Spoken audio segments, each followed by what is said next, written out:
is on. Okay, there we go. Yeah, I'll just switch off this tablet that I was on and go on the laptop. Can you hear me? Yes. Okay, good. All right. So, we ready to start? This is Yeah. so recording everything. Yeah, so this is basically just like stuff to help me kind of understand things a little better, right, on the abstractions project, right? So the first, like, very basic question is if you can give me some background on how the abstractions project started. I guess so I was struggling with some technical stuff, going through like a pretty like broad design space of possibilities, and trying to kind of motivate how to restrict some of those options by trying to shift the thinking from the user experience side. So like instead of looking at all the technical possibilities that we have with the low level protocols and building up to an understanding from the bottom up, I was trying to kind of get myself unstuck, and imagine like how a complete user interface might look like for a sort of an idealized privacy wallet. And so I made some sketches on paper, and I felt like it was actually I had a few good ideas, but I really didn't know what I was doing. So I went on the Bitcoin Design Slack and just asked if anybody's interested in this, and John's replied, and then we had some conversations and hit it off quite well. And so that was my kind of perspective. Like we sketched a fairly complete UI. And I think independently at the time he was working on the Bitcoin design guide, and I think he didn't get his Square grant yet. I don't think he even applied to it yet, but he was already involved in that kind of stuff. So I think he must have started the project in a more like organized way around then, when and part of it seems related to me to like ideas about educating and onboarding new users. So specifically with privacy, there's this problem, which is like you can't really hide the details too much because there's all these like complicated interactions. Mm-hmm. So we were spending a lot of time discussing like, okay, what is the cognitive budget that users have that we can use to get the kind of the something that's a bit like a what's the word for this? It's not a quine,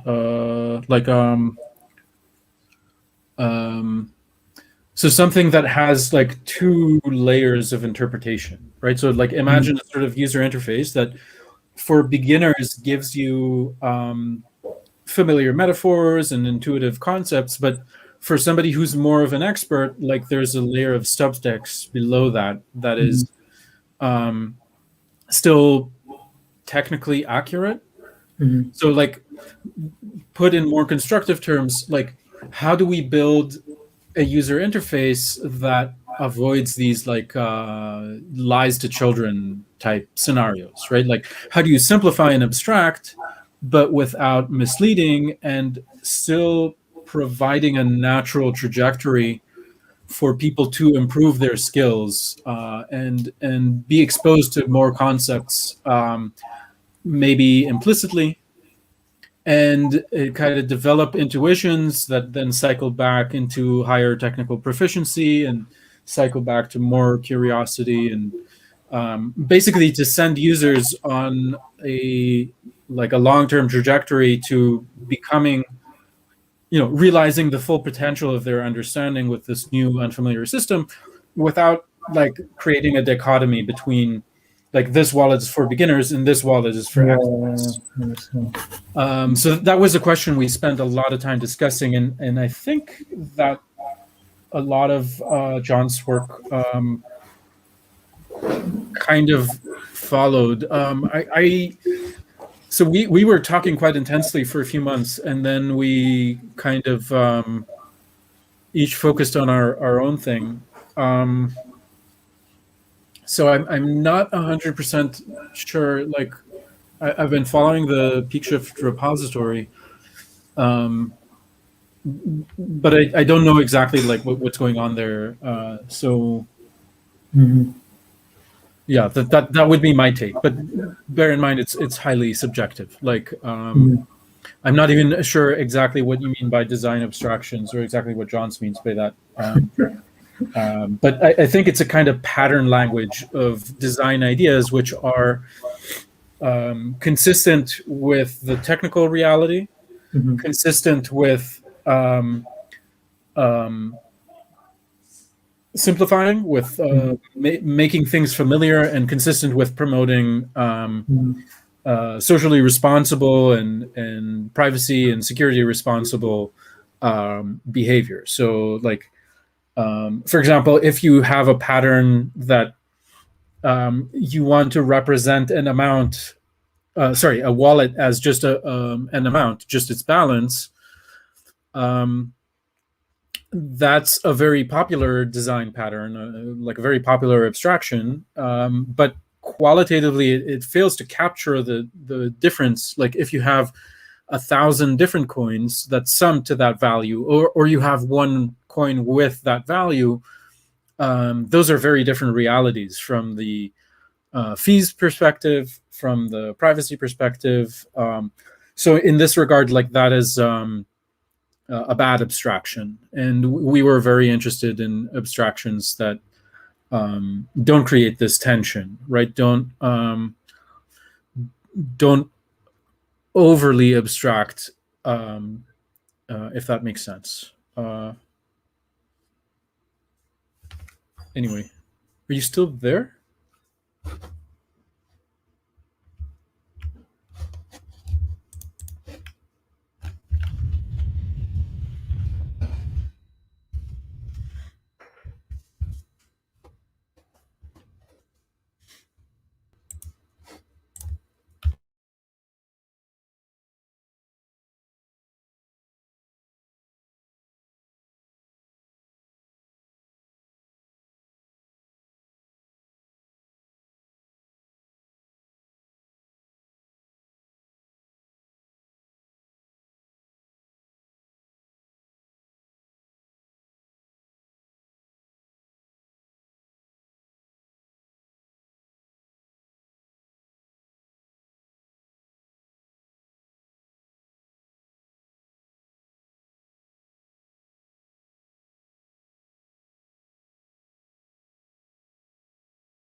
streaming is on.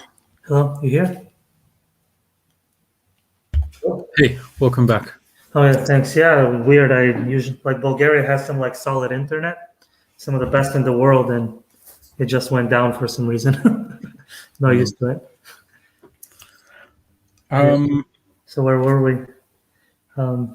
I think I was talking about like how certain abstractions, like the balance abstraction, is potentially misleading, and I believe that's the central question that Johns has been tackling. Like, what are abstractions that are accurate, that promote like responsible use of the system without creating too many externalities, without taking on unreasonable risks, without being informed about those risks and so on. I mean, it's very nebulous, right? It's things like, well, how do you encourage users to back up their keys? How do you encourage users to manage their unspent transaction outputs or their coins well? And how do you relieve them of the burden of worrying about these things so that the natural like consequence is less self-harm or less harm to others? Yeah, I think familiarity helps people be comfortable and do things. We have this natural inclination to when something is unknown, we tend to avoid going into it. And the more we know, the more we're able to actually step into these things. So yeah, so it's I understand.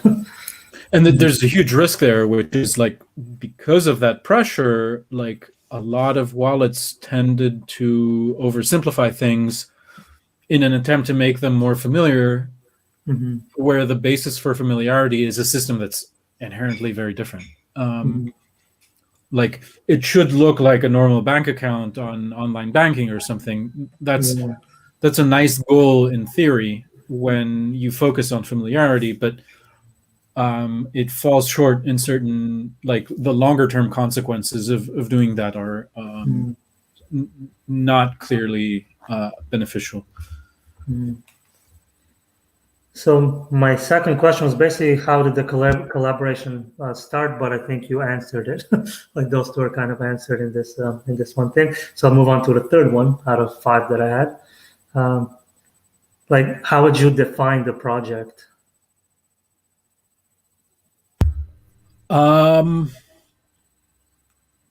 Specifically, John's design abstractions project, like in a nutshell, or our collaboration.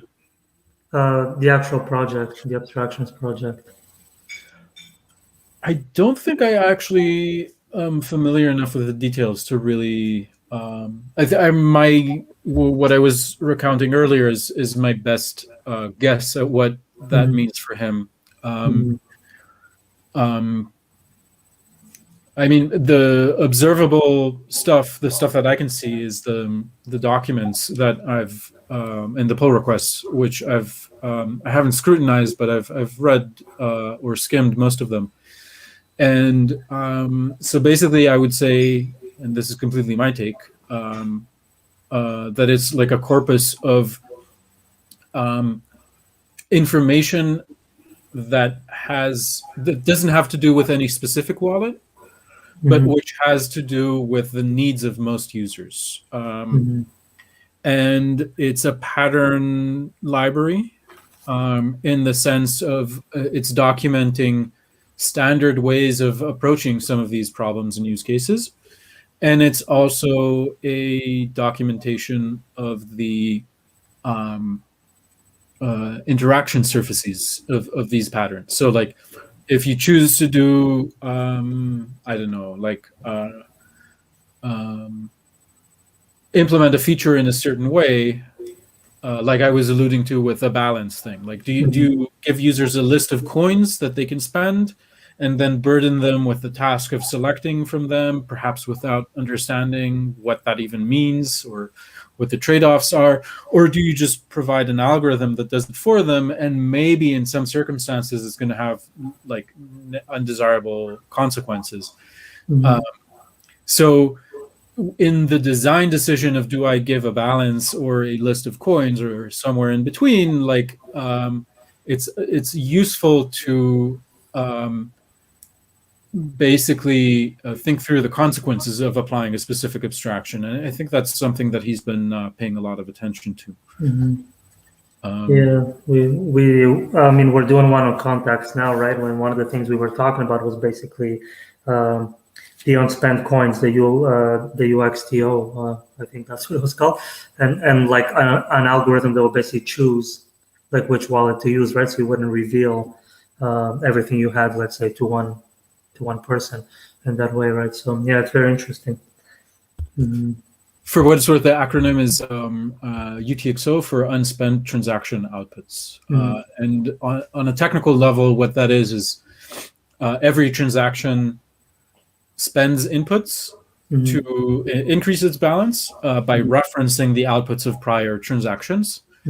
Those prior outputs are then destroyed, they're considered spent, and new ones can be created in their place. And an output is basically a nominal amount and a predicate that determines whether or not it can be spent. A predicate with free variables. So when you provide a signature, you're basically saying, like, here is proof, and this makes the predicate become true.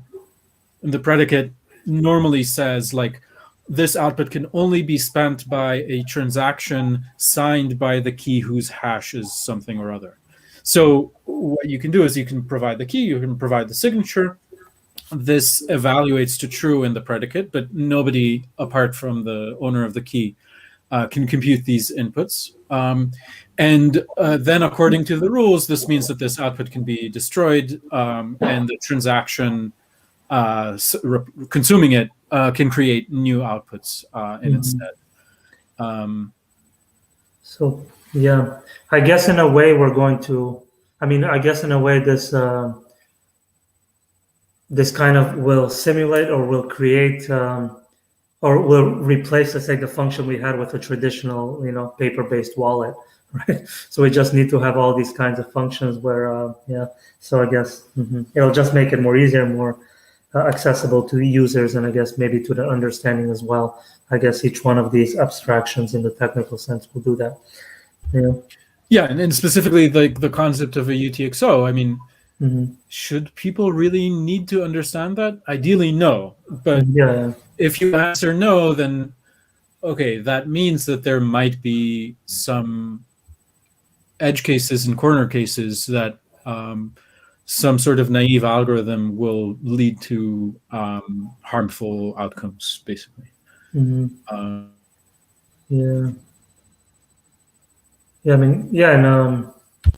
Okay, I see. Personally, like, I would like to see everything as one, where I have my balance in, but obviously for, like I do with a traditional thing, I have whatever I need in my wallet, I got whatever else in my bank account, so nobody can really see all my, my information in any sort of way. So personally, like, even like when I think of this, the first thing that came to my mind was it would be nice if I had all my change just in one place, but because Bitcoin and all this stuff is what it is, it's a little bit different. It doesn't work that easy, right? Yeah, that's exactly the nuance. It's and it could simulate that, right? Like the concept of a wallet and the concept of an account are very close to each other. It's just that the concept of a wallet is more general. Like, you can fragment a wallet into any number of accounts. There's no custodian. There's no necessarily, like, there's no an association between the transactions of a single wallet, or not necessarily linked to a specific account number or something like that. So it's much more ambiguous. And the most straightforward approach is to say, okay, well, this abstraction of a wallet as a collection of coins that are associated with some keys, we can instantiate an abstraction of an account on top of that and just summarize it into one balance. And obviously it's very useful, right? The users gravitate towards that, and I think most wallets have that kind of assumption built in. It's just that by abstracting in this way, you're suppressing details that might matter after all. And I mean, maybe the balance thing is too simplistic, but like, here's one contentious issue. When you make a new wallet, do you force the users to type in all of the backup seed words that they're asked to write down, or only spot check a few of them? So if you make a single mistake, you could potentially lose everything. So that's a very strong argument for forcing the user to verify the whole seed before letting them proceed and actually receive money into that backup. But I mean, is that respectful of expert users who know what they want? Is it fine to impose that on new users who have no idea what the meaning of this is? Like, the risk calculus is very hard to do, and yeah, there's all these different trade-offs. I imagine it would scare off new users right away. That's like very quickly, and you gotta give them an incentive to switch to this. Yeah, right. So, and I mean, and even so, yeah, the naive approach would be to say, well, let's force all the users to use it properly, because if they don't know what they're doing, then obviously you alienate a bunch of people doing that. But if you try and make it easier to gradually start using things, but then you accidentally create misconceptions, maybe the total harm is far greater than the opportunity cost. I don't believe that it is. I think most people do eventually realize, and that but then, so how do you make sure that there's like a path out of these initial simplifying abstractions? That's also a very difficult question. It's like there's second and third order effects, and it's humans, so it's impossible to predict what will actually become popular and what metaphors will kind of dominate the zeitgeist of people talking about this stuff and influence the next step in succession of which ideas and patterns proliferate.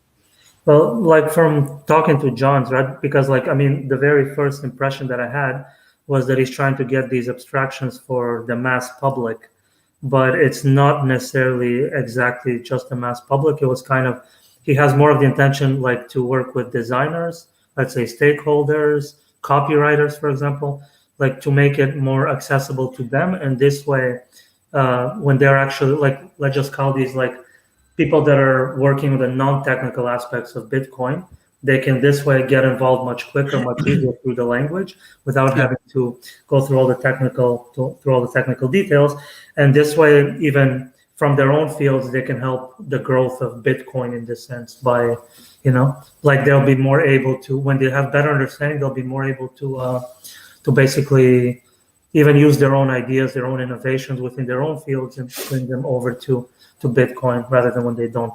So the focus would be designers and people working with, and maybe eventually it will go to mass public. I don't know.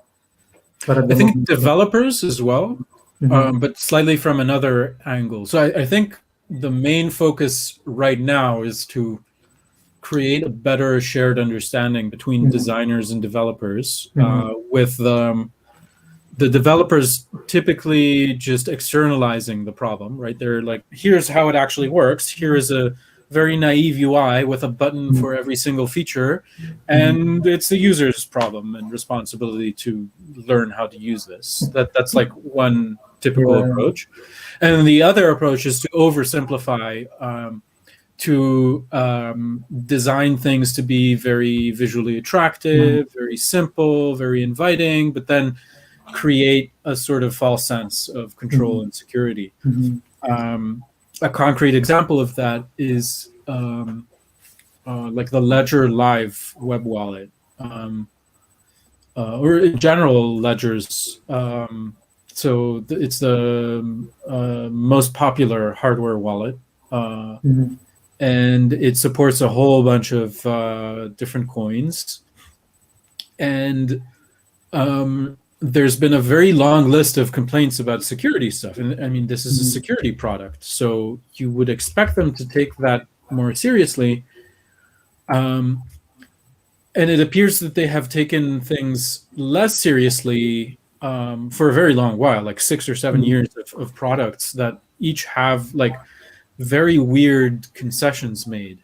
But at the bottom line, it's still by far the most popular hardware wallet. And like, so is it better to have a sort of like exponential growth strategy where you take more risks and develop more momentum and eventually provide more benefits? Or do you take a more like careful and reasoned approach and risk externalizing, like impeding your growth, basically? Very difficult questions. But specifically, like one of the criticism that they had is that their Bitcoin support was really sorely lacking for many years. Like you could only set up the wallet with a web app, basically, that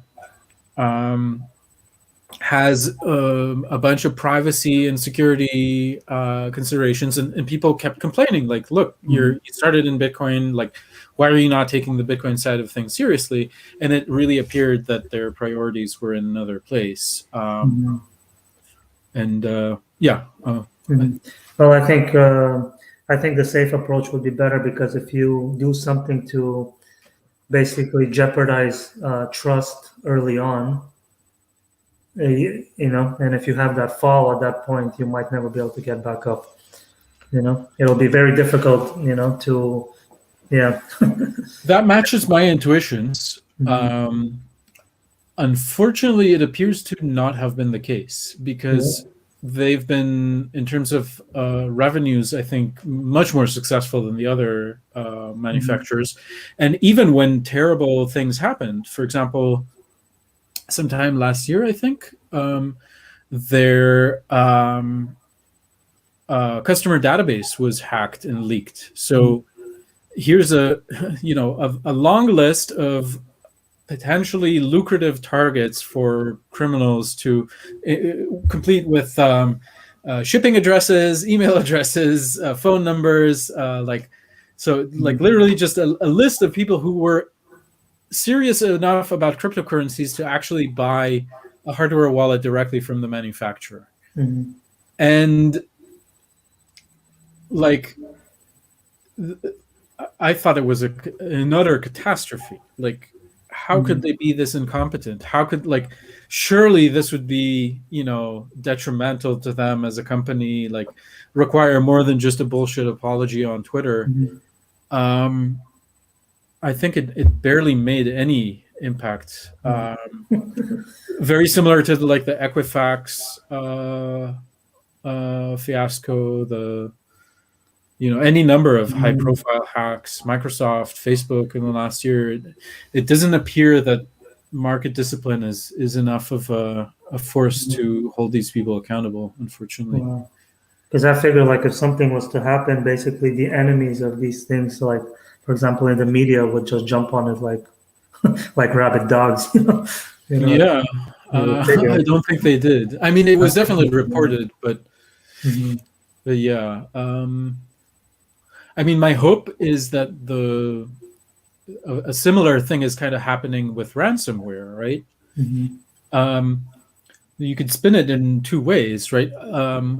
There's a huge implicit bug bounty put up by many companies who don't even know that they're putting up a bug bounty, creating an incentive for people to give them security consulting services just coercively.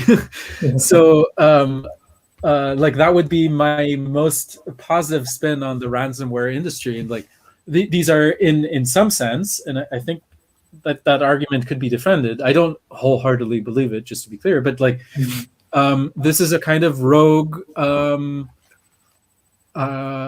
security service industry that's just rising up to the challenge of holding the software industry accountable for like 30 years of negligence, and very serious negligence in some instances, like when you have infrastructure critical things. Like, it's very easy to see a headline about how a hospital was attacked by ransomware, and like, these hackers, don't they have any moral principles and so on, and yeah, it's very Machiavellian. It's very harmful. People need access to life-saving technology might have been deprived from it for several hours because of a zero-sum, like, monetary gain point of view for some dude in, I don't know, Russia or North Korea or wherever, where it's very hard to hold that person accountable, even if you discover who they are. But overall, that kind of focuses on the specific and the people who are accountable for this much more so than these hackers, I think, are the various companies that sold these products, that managed the infrastructure and allowed the negligence to accumulate over time, and created such a lucrative target for people with no moral this. Yeah. I mean, yeah, in a very simple way, I've always said, like, for example, like, let's say if you have a problem with, let's say, waste and litter and pollution, and you got a problem with plastic, well, the guilty is the one producing it, in a sense, right? Because it's out there, and if you sell something, someone's going to buy it, obviously, right? So not only that, in that particular case, I mean, the price of oil is artificially low because of public policies that's very much oriented towards growth. So I think it's not even fair to blame the fossil fuel producers in this case. Yeah, everybody takes advantage of what they can. Yeah. I mean, I do think they're very shitty companies with but yeah, the responsibility is not solely theirs. It's also very much corrupt politics and the public for allowing that to persist. Yeah, you can say there's like a certain environment that allows certain things to happen, and you look at the whole environment as a whole, and blame never lies solely on one. It's like it's a time and place and situation that kind of breeds it in this way. And certainly it makes no sense to say, like, no, you should not take the money on the table because everybody knows it's bad, right? Like, don't throw your plastic bottles in the normal trash, but putting it in the recycling, even though there's no real incentive. And I think that example is so egregious because in so many places, after people have been sorting out their litter for years, it turned out that, like, most of that doesn't even get recycled. So, like, how can you blame them for not seriously taking that goal in the absence of any meaningful incentive to do so? So if the incentive is just to feel good about yourself, and then you discover that it's been bullshit all along, I mean, well, my fourth question was basically how designers and how would you describe, like, the interaction between designers and developers? Like, specifically in Bitcoin, or more in general, and descriptive or prescriptive? I think, like, within Bitcoin, in a sense, because I mean, this would relate back to what we're talking about, abstractions, in this sense, right? So we want, for example, designers to be, like, as we said, with the language, we want them to be more in tune with what's going on, more aware through this simplified language, right? So how would you, I guess, in a way, describe their interaction between designers and developers? I don't have a clear view of that, except in Wasabi. And what I see in, like, public forums like Twitter, or sometimes I go on the Bitcoin Design Slack. I think there's two very distinct communities which are aware that they're not really communicating enough with each other, and aware that they're not communicating enough with each other in the open as well, as sort of like doing this in a public setting like when you have these discussions on Twitter, much more people can be aware that these discussions are even going on. In this regard, I've seen some casual conversations there, and I've seen much more in-depth conversations in the Bitcoin Design Slack. I think it's kind of only really started maybe 3 years ago or so that people really started saying like we have a problem in the Bitcoin space where there isn't enough input from designers. There isn't enough awareness of what like good UIs look like, what usability studies are, what like how you actually approach the process of making those kinds of decisions. Like that's something that's almost antithetical to how development works, where like typically you have a large abstract problem, you break it down into subproblems. Those subproblems are, if you're good at your job, they're designed to be independent, and then you just solve them independently and integrate. And as long as there's no mistakes in that process, and there always are, but it's kind of an iterative process, eventually you end up with a whole, like a code base that's, you can improve it very locally, right? You can make a small change, you can make that function a little bit faster, or you can make simplify this part and generally avoid like these ripple effects. Whereas in design, you need a much more cohesive perspective on the project as a whole, right? Like if you have a user interface that's very inconsistent, even if every part of the UI makes sense in its own, like treated in a vacuum, I think design work is much more demanding of like a top-down perspective. And that creates a conflict with the way like you solve problems in design and the way you solve problems in code. And there are very few people who are skilled at both. And because there are very few people who are skilled at both and are proficient with Bitcoin's technical details, this has created a sort of it's just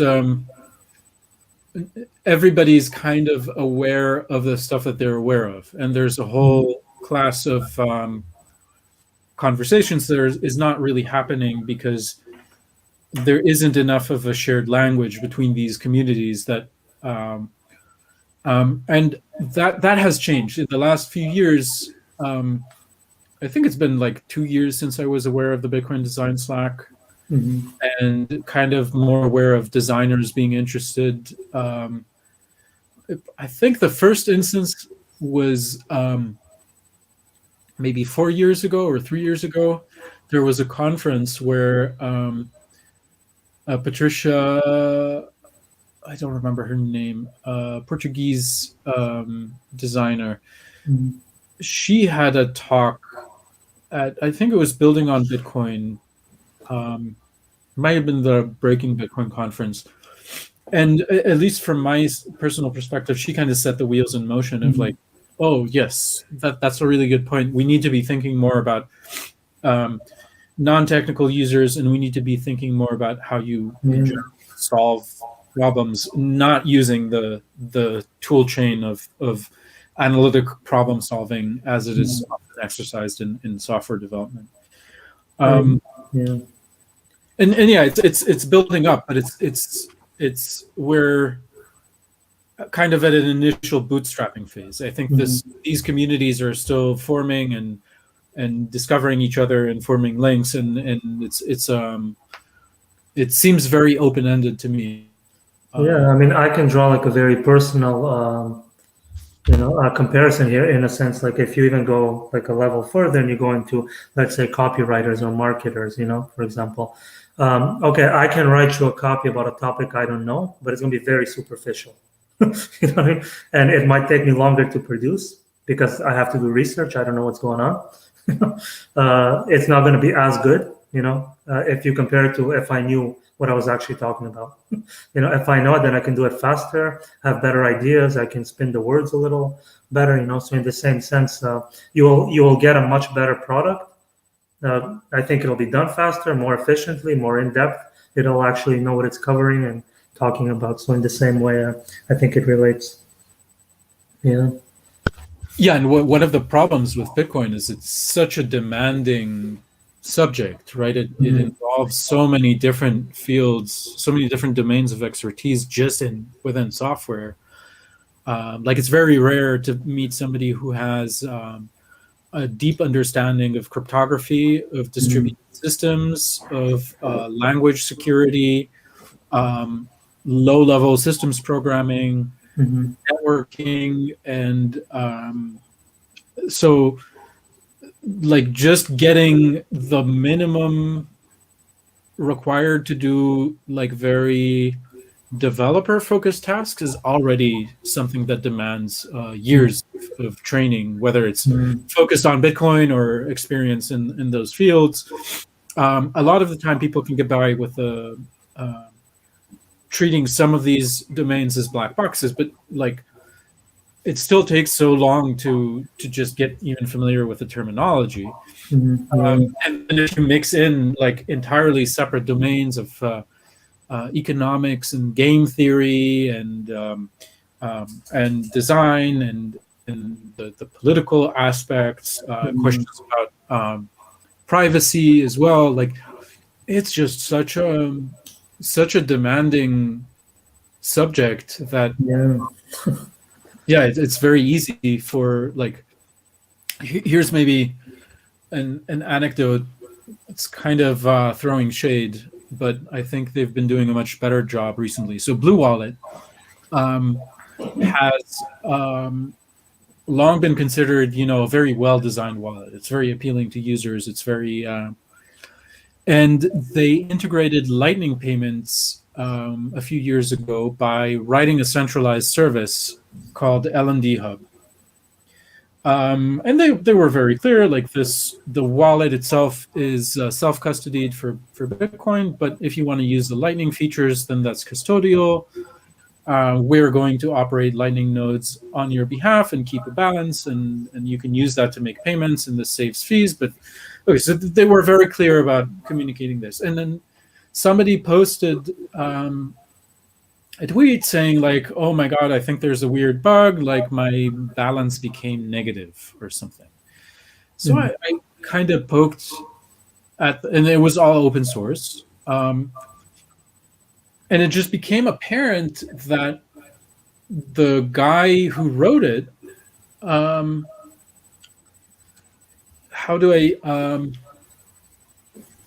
so there's a notion in databases called atomicity, where you have a transaction. So like, let's say there's a record for one user and a record for another user in some table. And both records contain a field for like a balance, and user A transfers to user B. So first you need to update record one. You need to check, does it have a sufficient balance? And then you need to decrement that balance and increment the receiver's balance.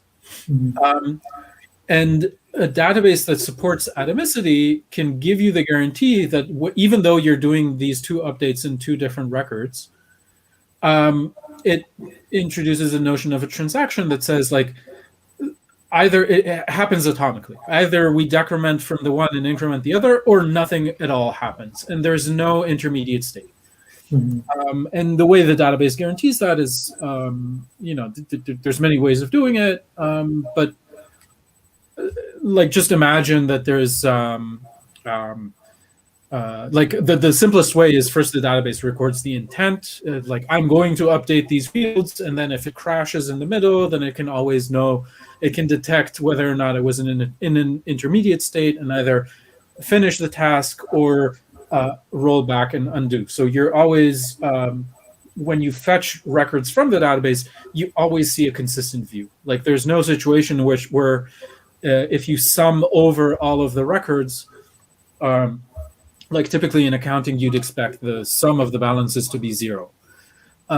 So having atomicity in the database can guarantee this situation, right? Like all the books balance out basically. Okay. Whereas, so this system was written using Redis, which is not a database. It's a data storage product.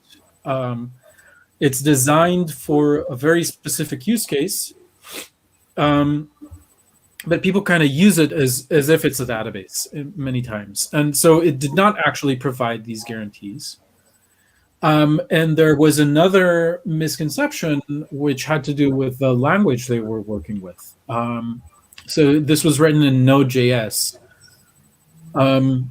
I guess the details don't really matter, but suffice it to say, like, he thought that because Node.js is single-threaded, then there's no possibilities of, like, let's say I send a transaction. So the service first records that my balance has decreased, and then it goes and records that the receiver's balance has increased. Like, that would be the conceptual framework of a single-threaded process.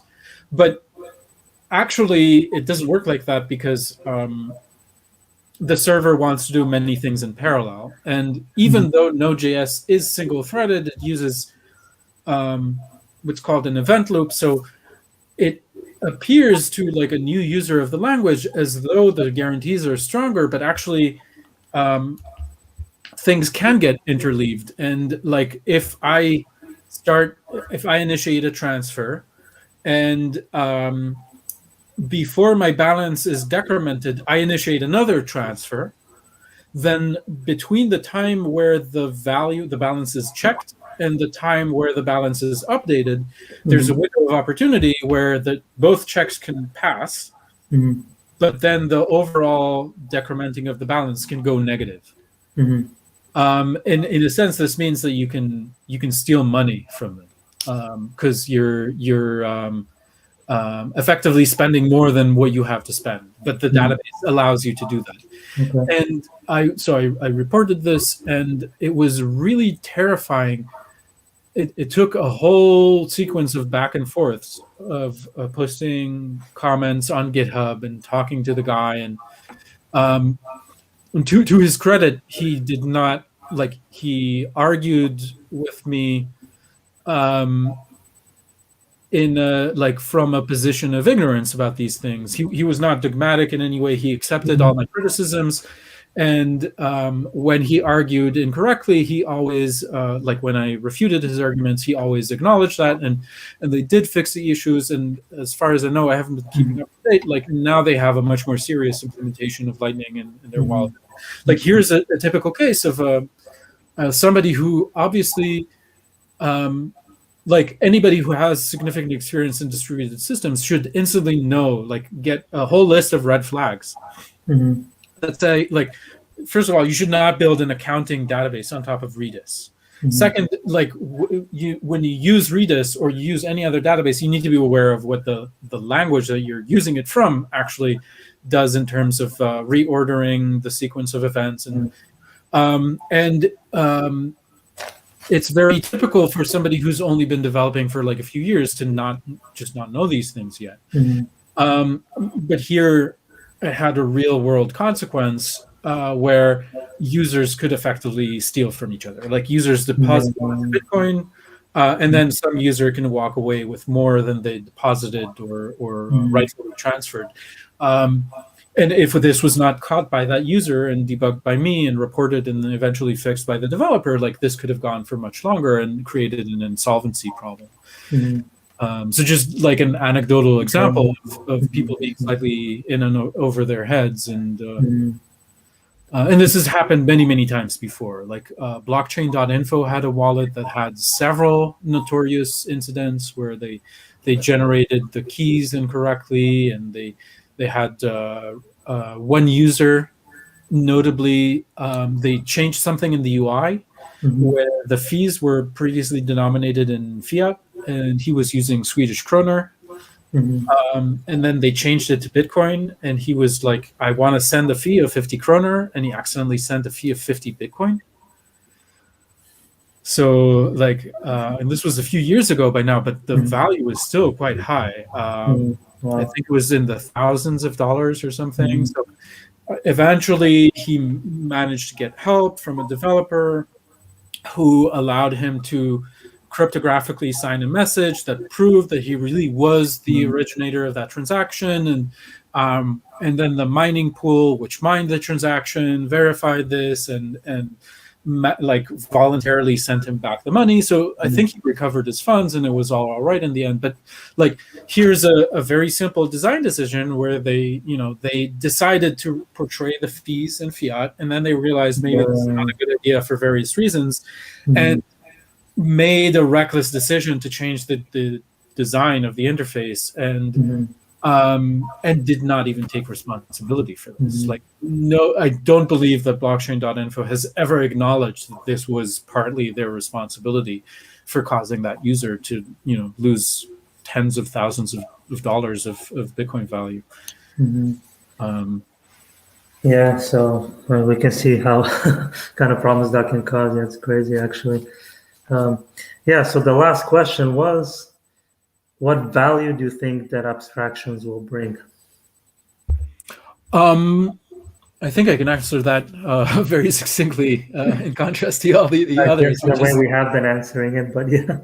yeah. So just to mitigate, prevent these harms, these unintended consequences, the more developed our shared language of concepts, the more agreement we have, the less information new contributors in the ecosystem, whether or not they're developers or designers or anything else, like they have a more compact vocabulary of concepts to understand and Mhm. internalize and start applying and communicating. It's a less energy is wasted deliberating and finding Mhm. consensus, and the likelihood that consensus about design decisions um, will have unintended consequences, especially in the long term, is significantly reduced by doing this. Yeah. I mean, that's kind of a prescriptive take on like what are, or maybe teleologic, like what is the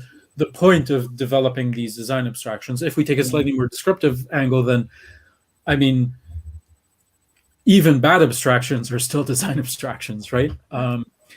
So regardless of what we're going to do, design abstractions are going to crop up and kind of enter the Mhm. vocabulary.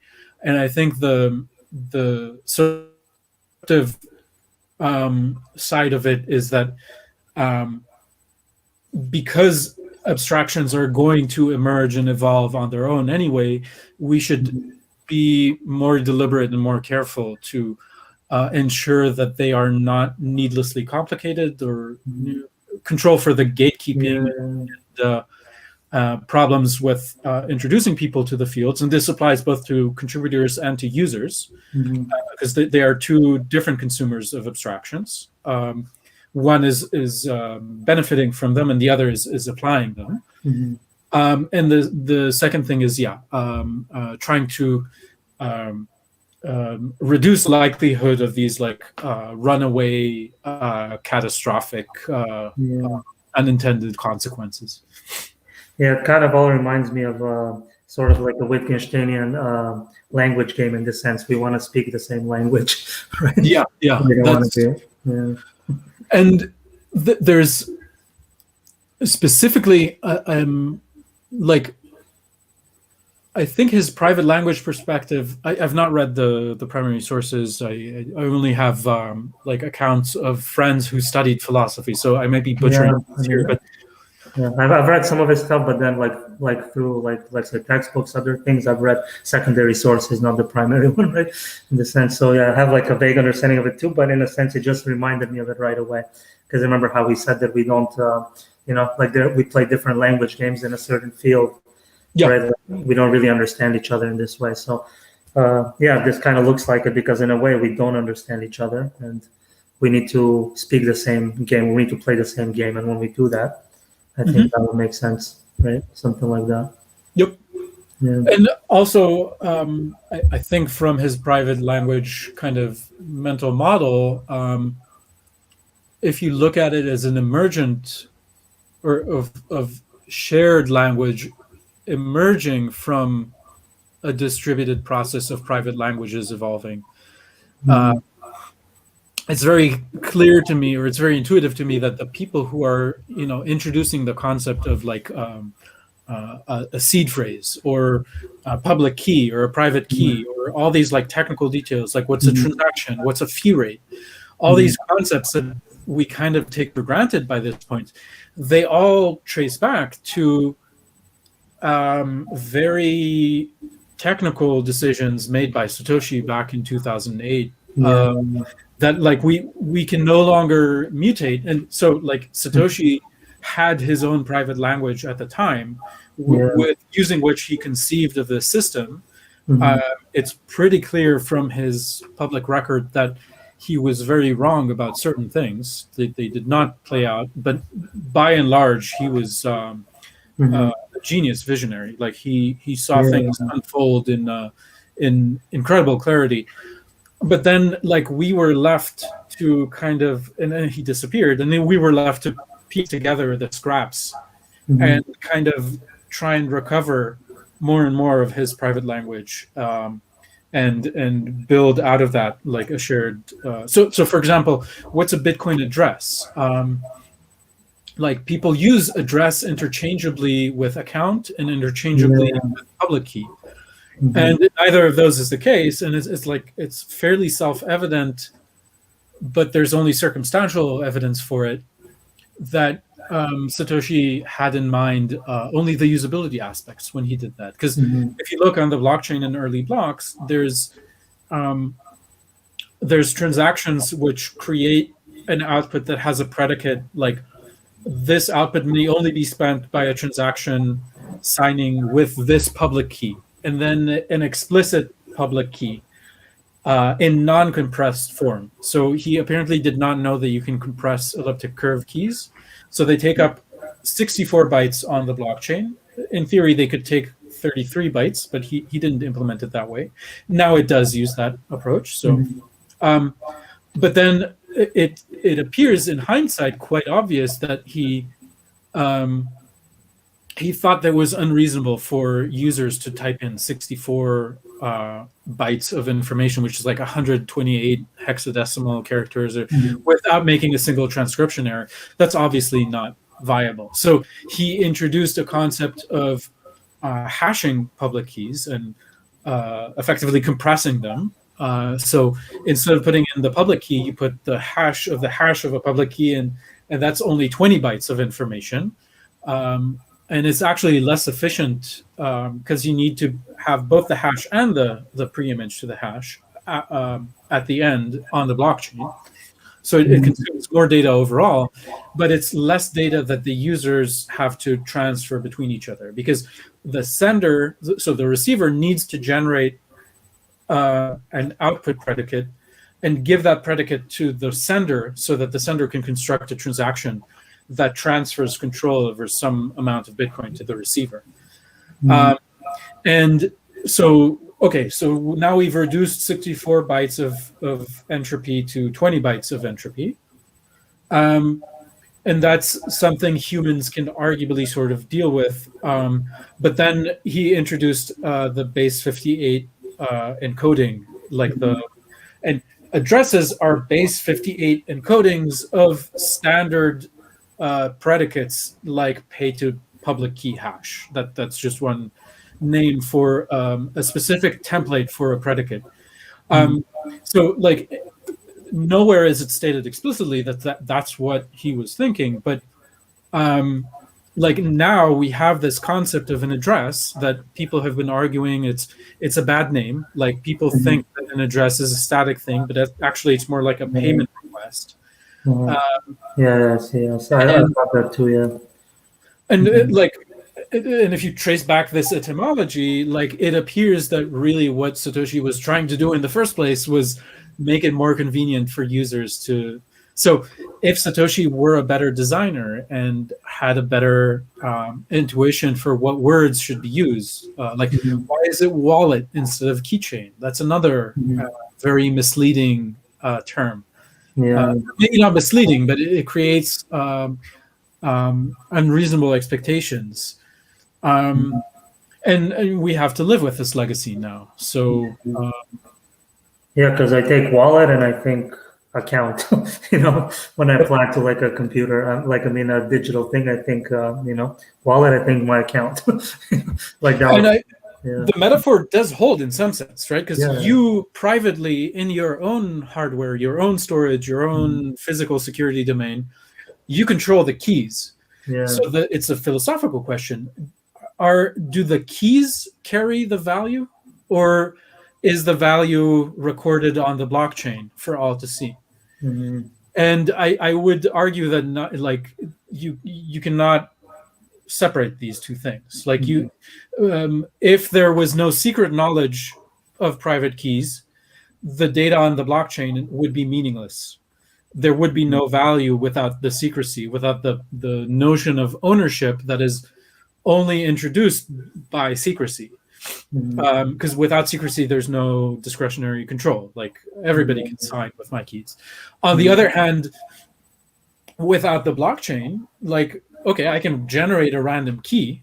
Maybe in a million years, somebody's going to send a transaction that funds that key with some money.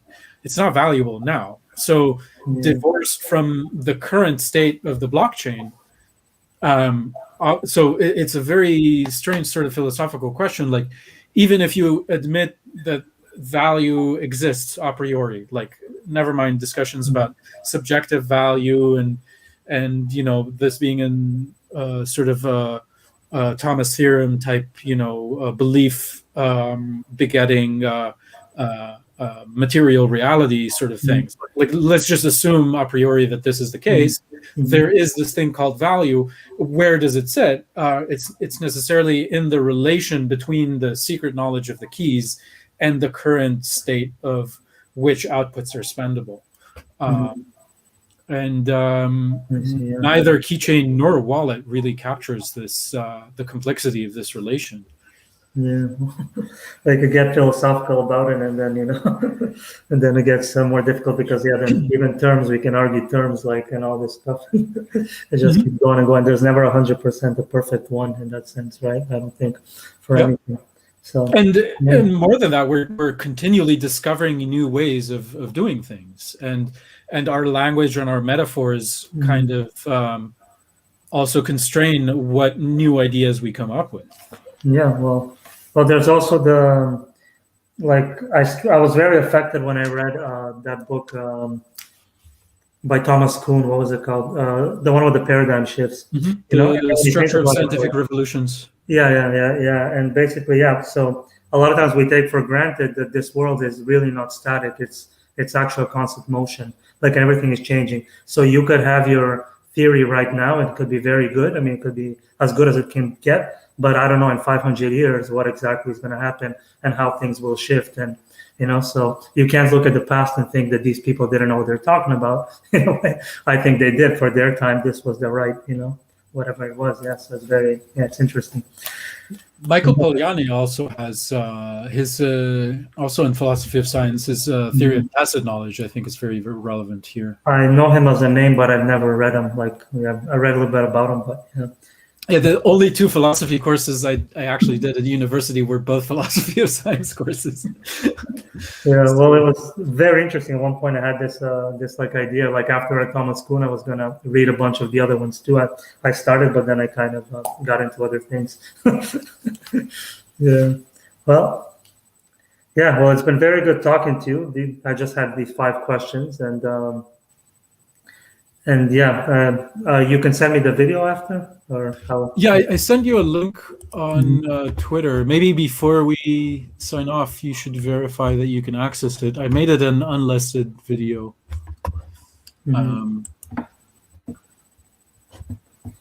Let's stop streaming. Where do I do this? More actions.